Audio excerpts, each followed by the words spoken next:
Konflik antara Ketua DPC P3 Jember dengan Ketua DPRD Jember Sabtono Yusuf yang sempat memanas akhirnya mereda.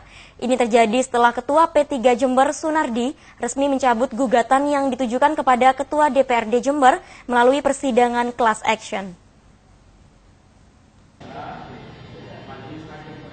Konflik antara Ketua DPC P3 Jember dengan Ketua DPRD Jember Sabtono Yusuf yang sempat memanas akhirnya mereda. Ini terlihat dari sikap Sunardi yang melunak dengan mencabut gugatan perdata terhadap Sabtono Yusuf di sidang gugatan perdata Selasa siang. Ketua Majelis Hakim Halomuan Sianturi dalam amar putusannya mengabulkan permohonan pencabutan gugatan Sunardi terhadap Sabtono. Karena penggugat telah mencabut gugatan, kemudian tergugat telah sepakat dan merasa tidak dirugikan, maka hakim mengabulkan pencabutan gugatan, serta menyatakan pemeriksaan gugatan telah selesai dan membebankan biaya persidangan kepada para penggugat. Usai persidangan, Ketua DPC P3 Jember Sunardi mengatakan ada beberapa pertimbangan mengapa dirinya mencabut gugatan tersebut. Di antaranya adanya komitmen dari pimpinan dan ketua fraksi di DPRD Jember untuk menyelesaikan polemik P3. Ini terbukti 3 orang anggota DPRD Jember dari P3 akhirnya bisa diakomodir di fraksi PDIP Indonesia Raya. Selain itu, P3 juga ingin menjaga kekomakan 50 anggota dewan di gedung DPRD Jember. Yang jelas, pertama berdasarkan hasil musyawarah ya di DPRD Jember itu, musyawarah pimpinan, ketua fraksi dan sebagian anggota ini mengadakan rapat. Dalam intinya dalam rapat itu menginginkan bahwasanya kasus ini adalah perbedaan pendapat yang ujung-ujungnya ke pengadilan gitu ya, sesuai dengan proses hukum. Nah, oleh karena itu pada kesempatan ini harapannya gitu ya, dengan adanya pencabutan ini tidak terulang kembali hal-hal tersebut gitu.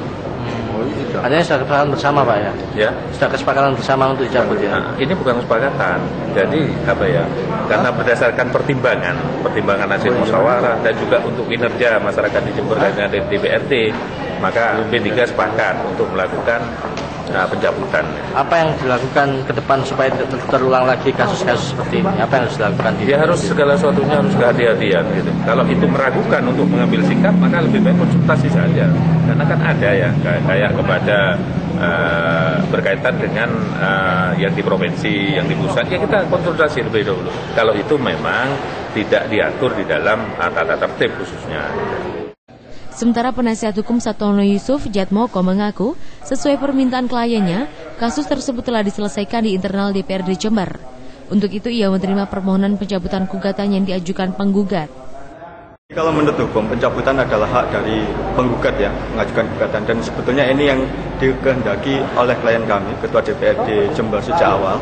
Karena memang perkara ini bukan ranah perkara sengketa di dalam pengadilan, tapi ini sengketa di internal DPRD. Dan sebagaimana rapat di dalam rapat gabungan di DPRD, sudah terjadi kesepakatan bahwa persoalan ini diselesaikan secara internal di dalam DPRD. Dan di dalam kesepakatan di dalam DPRD itu telah dihasilkan kesepakatan perdamaian. Sehingga atas dasar itu dilakukan pencabutan di dalam perkara ini. Dari Jember, Hamka Agung melaporkan.